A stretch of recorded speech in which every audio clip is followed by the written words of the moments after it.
Hey, Dad. Hey, we're together again. In our very close quarters. So we're supposed to have a conversation. Yeah, I think so. This time I watched our video from last time and I was really slouchy, so I'm going to try to sit up a little more this time. I think it gives me a better bearing. All right, today, books. Bands, challenges. We already talked about talking about book bans, but we talk about books all the time, right? And I think the thing about book bans when we're talking about them generally is that the thing that we're actually talking about usually is not an actual book ban, right? Like those happen pretty rarely, especially in the US. Certainly challenges happen, but I think really what we're talking about, the big issue is who has access to what information and when. Yeah, books or otherwise. That, right? Right. Okay, so we're going to do a few things today. We're going to talk about the books we read. We're going to talk about why we read the books we read. And then we're going to talk about book challenges, access, information access more generally. Yep. And we're going to do that from very close quarters again. But holiday edition. There we go. Right? There we go. Okay, so I am curious about how you decide what to read.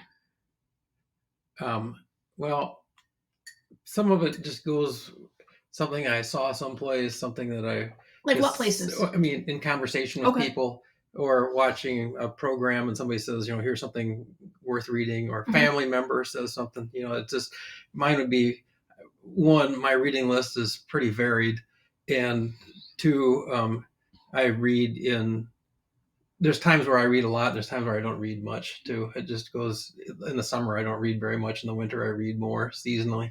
Would you say a mix of fiction and nonfiction? More nonfiction? More nonfiction than fiction for me. Some fiction though. And I have a practice too where there's several books that I just keep on my computer, on my iPad, that on my phone, that I can go back and read. Several books that I've always done that with. I mean, for years I just kept the same books there, and I go back and reference them regularly. Okay. Yeah. I think that my book recommendations come from all over the place. I read constantly, and I read a varied list of materials. I am heavier on fiction than nonfiction, for sure. But I don't have a single source where I get my book recommendations. I love my local librarians. And so when we talk about our actual reading list, I'll mention where I got particular titles from. So what are you reading right now, or have you read recently? Well, the most recent one is Anti-Fragile. It's Things That Gain from Disorder. It's something that, in fact, your husband suggested I might take a look at and read, and I'm about halfway through. It's very good, thought-provoking. It's one of those books where you read a few pages and you want to put it down and think about what it means. The author is Nassim Taleb, and it's a very good mental exercise to go through it. I can stop after reading a couple chapters and spend weeks just digesting. It's really good material, put together in a way that is thought-provoking, and it doesn't have a political angle per se about it. It's just an application of thought. So. Okay. I haven't read that one. And that's your current read. Yeah. Yeah. I put together my three most recent ones that, well, one of them isn't my most recent, it's my most favorite recent. So this summer I went to a bookstore in Boston, a newer bookstore, and they had this beautiful display of books. And I always like to get books from local bookstores because I like local bookstores, but I could not purchase the number of books that I saw that I liked. So I took a bunch of pictures, went to my library, got a huge list of books out. And amongst those was a book called Morgan Is My Name, which is by an author with the last name Keach. And it's a feminist retelling of Morgan Le Fay and sort of the Arthurian legends. I love a good retelling of a myth or legend. That was one of my most recent ones. And one of my other, I just finished this last week, 2 weeks ago. I listened to the audio version of, we have notes today, by the way, guys. That's how you know we didn't come to play. I've got the Heaven and Earth grocery store by James McBride, and I listened to the audio version on that, and the reader was like, oh, having it read was just like phenomenal. That book just recently won some book award because it's so good. But I guess the takeaway that I have from that, oh, and my third one was I'm reading right now, I'm only partway through, a book called Booth, which is a fictionalized telling of, the famous of the Booths, John Wilkes. So I think what my takeaway from those was, and that came from a librarian recommendation at my local library. I think what I am realizing when I look at this is that I pull books from lots of different places. I love getting recommendations from other people. And I kind of plow through books. I know you sit with them for a while. I don't know. I don't. Well, like I said, some of those books I've had on I literally read some of them almost every week. Yeah. The same ones. Another one, I mean, keep the Bible on there and reference that regularly too. Don't read it from front to back, but that'd be an interesting way to do it. Well, but I do. I mean, but one of the books that I keep on my computer all the time is The Source, James Michener story. It's written like he writes everything, epic, long storytelling, but you can tell he does his research. So it's a fictional version of kind of what his history of Western civilization, the Jewish people in the Middle East, and it's again kind of timely for me right now, going back through and referencing all that. But I mean, I try to read that one fairly regularly. It's a really long read. It's really put together quite well. I'm surprised it didn't ever come out as a series because it would have been very interesting to see it that way. But that's a good kind of, it's not a reference book, but for me it is. It's a reference for you. It's a touchstone. Right. Well, and then, A Short History of Nearly Everything, I think is the name of it, that by Bill Bryson is another one that I like to read a chapter of it, at a time. Yeah. It's that's literally the history of the universe, starting with the Big Bang and coming through to today. But it's a really structured way of kind of thinking about how everything has developed and who was behind it, and how it all became what how we know the world today. Done really well. But Bryson is very entertaining in how he writes, and so there's wit in it. Yeah. But it's really thoughtful too. Really. Yeah. Well, I was trying to think with any of the ones that we've just listed, I don't know if any of them would end up on a challenged list. But I think that at least for one of the ones that I just referenced, while it might not be challenged, it would certainly end up in a list of books for older readers. Like you wouldn't find, actually, I don't think you'd find any of the ones I just referenced in an elementary library at a school. Probably not even a middle school library, but you would in a high school library. I would say all three of them would be found there. And I think this is kind of what we start getting into when we're talking about book bans and book challenges, right? Is like, at what age or in what context do people have access to particular types of information? Yeah, and I think a lot of cases people aren't looking at banning a book per se. It's limiting its access and to certain audiences that are appropriate for it, and then who makes those decisions. I was going to say, who thinks something is appropriate, right? But it's who makes the decision about what is appropriate for the elementary school public library. Who makes the decision about, even think about this one on the internet. I mean, even if you don't make it available in a very open way at a public library, somebody can plug a computer in and get on and go figure out anything they want. So, okay, that is really interesting. I hadn't even made this connection when we were talking before, because one of the books that I didn't reference, because I actually, with no shade to the author, didn't love the execution of the book, was The Hate Next Door. I tried reading that this summer, and I didn't love it, but I really liked the idea behind it. It's all about sort of the proliferation of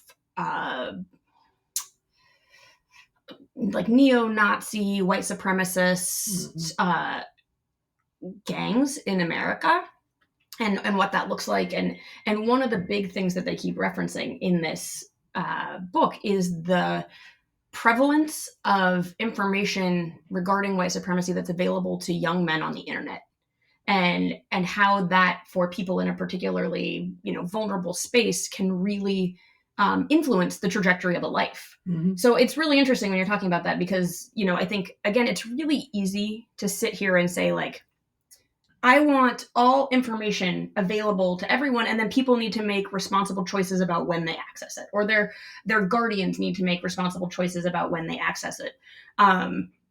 And that is actually how I feel about this topic. That is my opinion. Huh. But then you go through and you read a book like this, and it's like, a lot of these people who ended up on these kind of terrible trajectories. It's not that they had uninvolved parents or guardians. It's not that they had, whatever, challenging childhoods even. They found information at a crucial time in their life and then really dug into it. And it completely influenced the trajectory. Yeah, So, but you have to figure out how would you go about limiting somebody's access, or especially in the digital world, right. Where that might be the incentive for somebody to go find it if they knew they weren't supposed to go Totally. find it, and that might have as much influence as the material itself would have on them. It's just That's a good it's hard point. to do those things. I think the other part of it is we just touched on who makes the decisions about Yes. that. I mean, the First Amendment, when we talk about banning books or whatever the idea is that we're banning, the First Amendment's pretty brief about, freedom of speech, freedom of press. Yeah.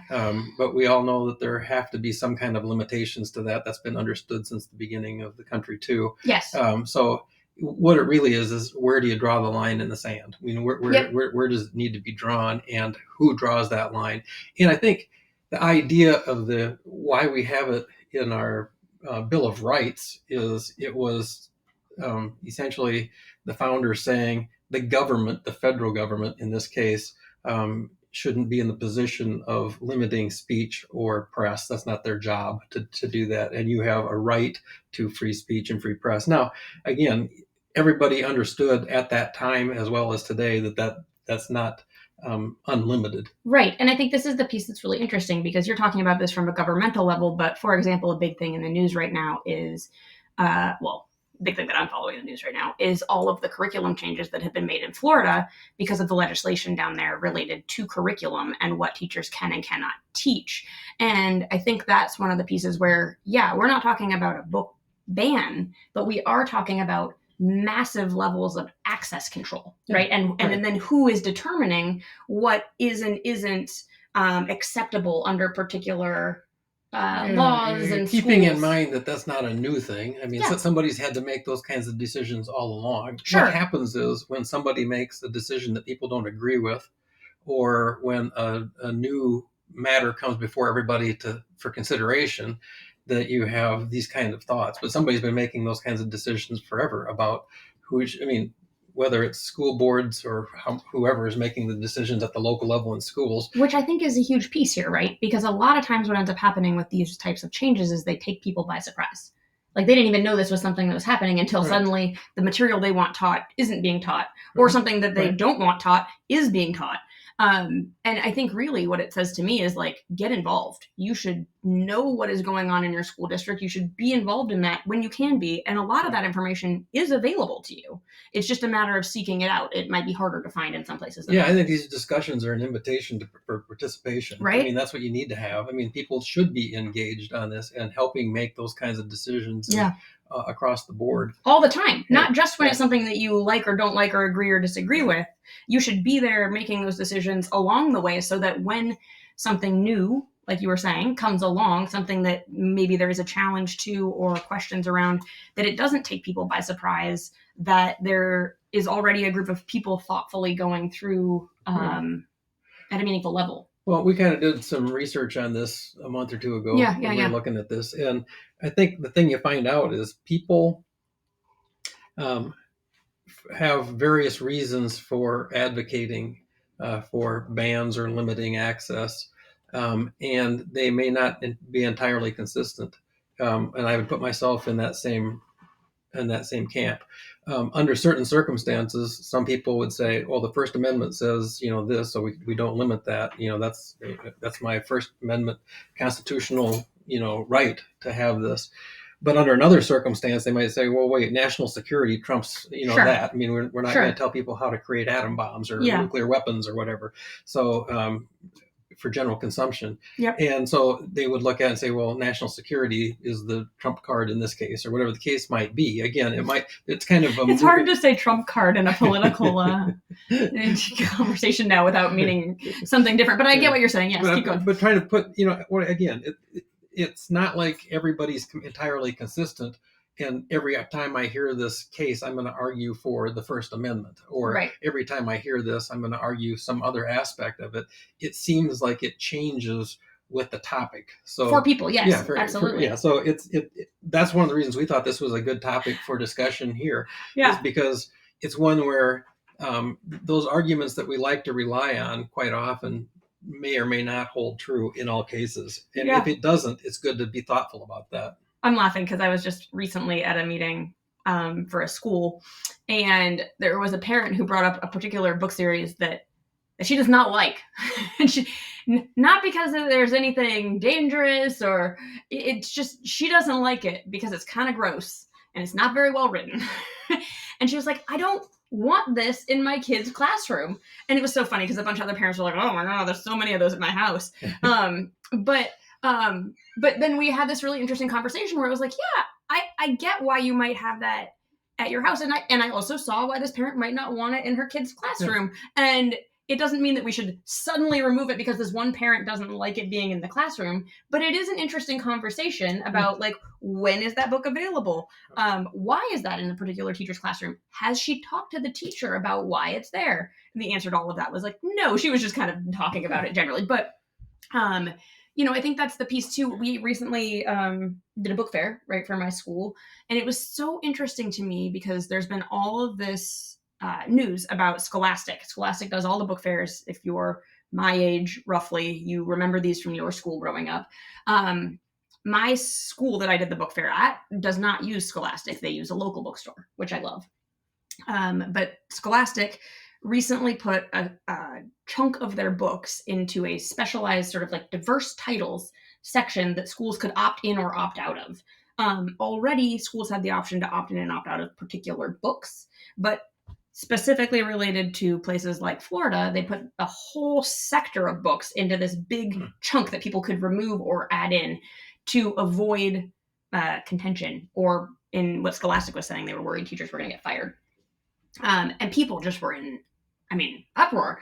And I think what was so interesting about it is eventually Scholastic walked that back. And they were saying, like, we weren't trying to keep people from having access. We were trying to give schools choices. But other people were saying, well, yeah, but by limiting this entire section, you're, not giving them choices. And I think that's the piece where it's like, so often the information that we have available, we don't even recognize or know what has been limited before we see it. Yes. Right? It's like exactly. A lot of this is happening in the background. Right. Well, and, again, different places have different practices, and even digital access. I think we kind of say everybody has access to everything digitally. We do, but that's not the case in every country. I mean, there are countries that require that, information not be used in their country, not be provided. Yes. And or on particular topics. Yes, exactly. And they're able to limit that access. Again, in this country, we generally understand that the government isn't in the position of telling us what we should have access to when it comes to speech and press. Well, you say that, but again, then we come back to Florida, right? So, like, yes, and that is sometimes contradictory, right? When you have a state government acting in a particular way. Well, it is, but at the same time, it depends, again, who's making those decisions and why. And, some of these things obviously have been litigated over the years, but you still have the idea that there are bodies that have the responsibility for making sure information is protected, and that people are protected at certain ages from whatever that might be too. So it's moving all the time, and there's always new subject matter fodder for discussion. And today, where it might be CRT, tomorrow it'll be something we haven't talked about yet. So. Oh my gosh! You're right. No, you're right. You're right. And because so a few years ago, I'm laughing about CRT. You know how I feel about those conversations. But wait, just one thing. Yeah. Yes. I think one thing is people when it comes to that specific Yes. topic, people have different ways of defining CRT Yes. and different ways of approaching it. Right. So we could have a whole podcast right, on that. Absolutely, because it's one of those things where everybody looks at it a little bit differently. Instead of having discussions like this, Yes. they're more like this because everybody is using Yes. different sources, Yes. as we talked about. Yes. They have different objectives in their conversations Totally. about it.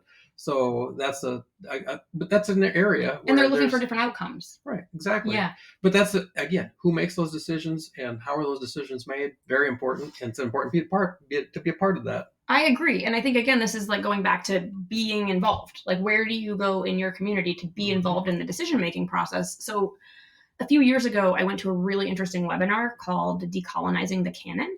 And I'm an English major, so I love books. I love talking about the canon. Like, don't get me started. But what I really took away from this amazing webinar, which was run by these wonderful women who are super educated, is, they were saying a canon. So like what we choose, like what is taught, what is, collected in that canon is inherently exclusionary. So no matter what, that's the point of a canon. A canon cuts out excess so that you can get a broad swath of whatever the thing is that you're learning. And so when we are looking at a canon, what we always have to look at is who isn't included and why.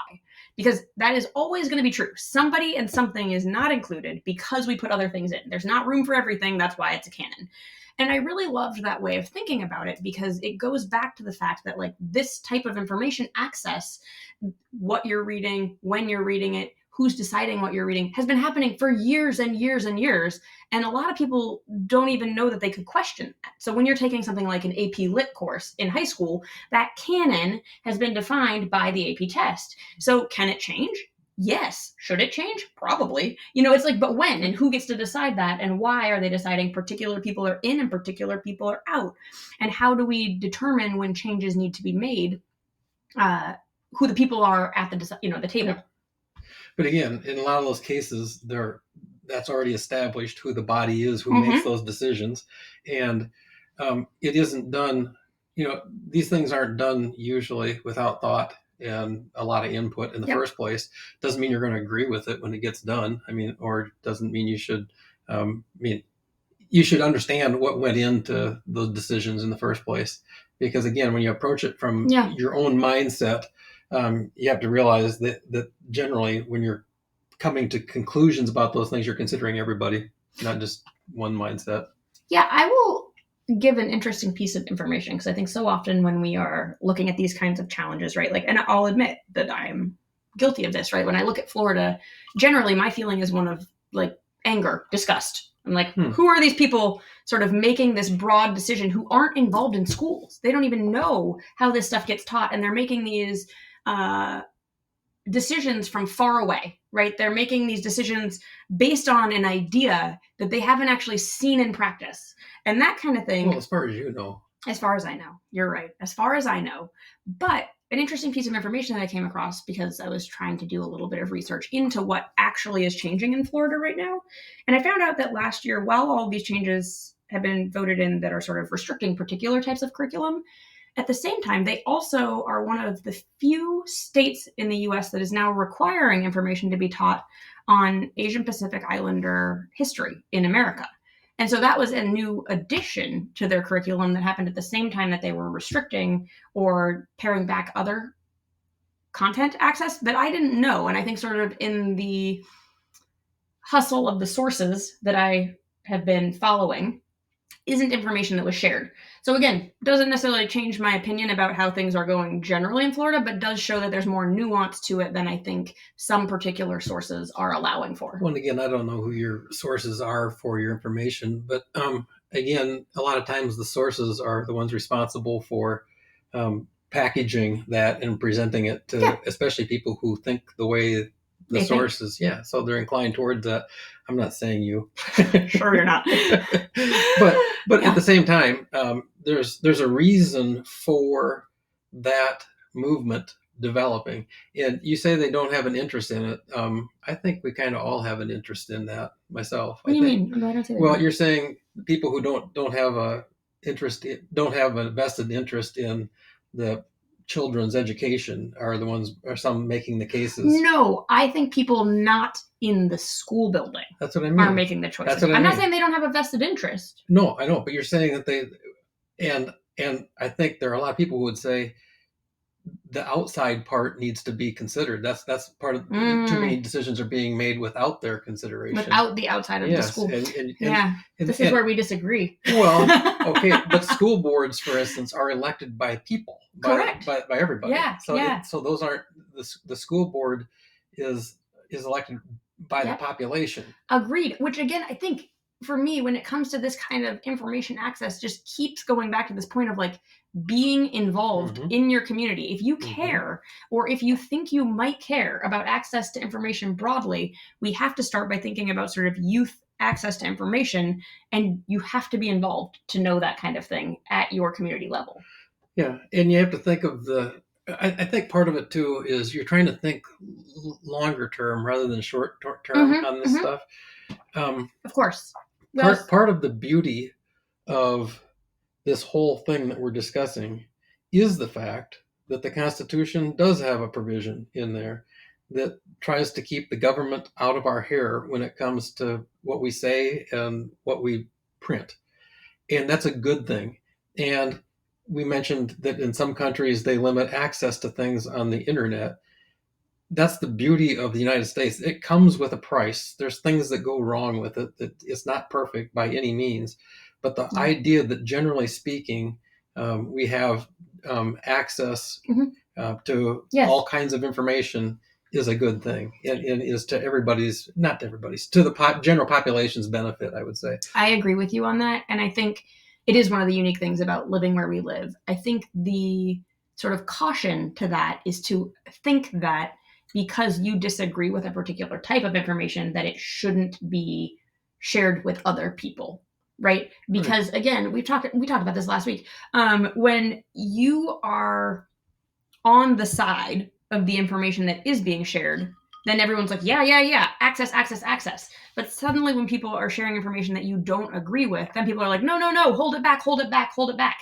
And I think that's the piece where when you're talking long term, we need to be thinking about, yes, today's issues are whatever, but 10 years from now, what are the issues going to be? And will we have put in restrictions or access levels that we're uncomfortable with when the topic, of the moment changes? Yeah, well, and I think we get down to some of this stuff is whose truth are we talking about, when it comes to education. Yep. And there needs to be a place where there's a forum for that kind of discussion for people to have a topic. And I mean, for those who are responsible for the kids' education, for the parents, for everybody to be involved in that process. And I think that you can be, right? Again, I think one of the things I learned when we moved here, and this isn't true now, but was when we first moved here, it used to be true for every school in my district that the PTO bought all of the library books. So it was not done at a district level or a state level. That's not true anymore. But that meant that, yes, we had a librarian who helped pick that, but all the funding for that came through the PTO, which in theory could mean that the PTO controlled what titles ended up in the library. And again, you kind of ask yourself, like, can you name some people on your PTO board? Can you name people on your school board? Like, these people matter when those types of decisions are coming through them. Yeah. Well, sometimes it goes beyond the content of the material too, and it's what the ideology that's being advocated, promoted, or challenged, or whatever that might be, by that is as important perhaps to all of that than the words that are used in whatever or what ideology people attribute to something, whether or not it was meant to be that way, right? Like certain books or certain content sort of become the flag that people wave around for a particular, Yeah. Well, let topic. Me just, for myself, on those things, I like reading historical fiction. Yeah. That's not what I want taught to my kids for history. I mean, yes. But I think that we run into that in some approaches to education, where people are teaching historical fiction. Well, I think there's aspects of it that are intended for something other than just its historical value, the promotion of it. And I think Well, isn't that's, that true of all history, though? well, again, it depends who's saying it. Well, it does, but I think that's always true, right? There's always a lens through which history is shared. Mm-hmm. Well, and there's no way to just list facts. Well, but that's what a lot of the discussion today is about. Yes, exactly. That's what it is. That's the difference. It isn't that when the Mayflower reached the U.S. is debatable. Right. Whatever. It's the impact of that. Or why did they come? Yeah. Whatever it is. Yeah. And there's different ways of looking at that, and there's stories. And are they to be teaching told that about or that, not teaching or that? what are we getting? And what Mm-hmm. is the story about that?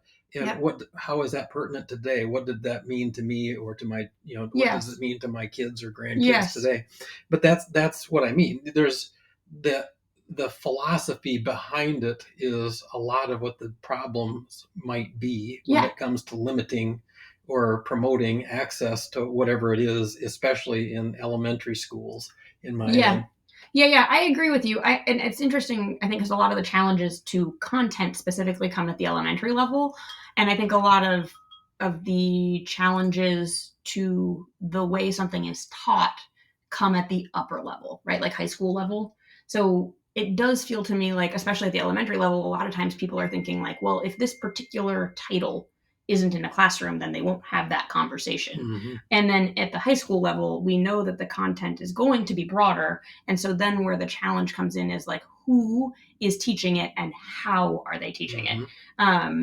And that's a lot. We could get into teachers on a whole nother day, right? That's like a whole. That was kind of my next thing is once you get past the subject matter and the content, then you get to how it reaches your kids' ears. Yeah. And what difference it makes to them. Totally. And we've all had phenomenal teachers. Oh, yeah. We've had teachers that weren't all that phenomenal. And so the biggest impact a lot of times isn't so much the content, it's how it's being provided. Yes. And that's a whole different matter. Yeah. I mean, that isn't what this is about. That's a whole nother... But again, I think when we're talking about conversations around books and book bans and challenges, this is the thing that we're actually talking about, right? This is a more nuanced conversation than I think people initially give it credit for, because we really are talking about all of these things at the different levels. Like, what information is there? What's being taught from that information? How is someone teaching it? Are they teaching it at all? Where is it being taught? What ages is it appropriate for? I mean, there's so much that goes into this.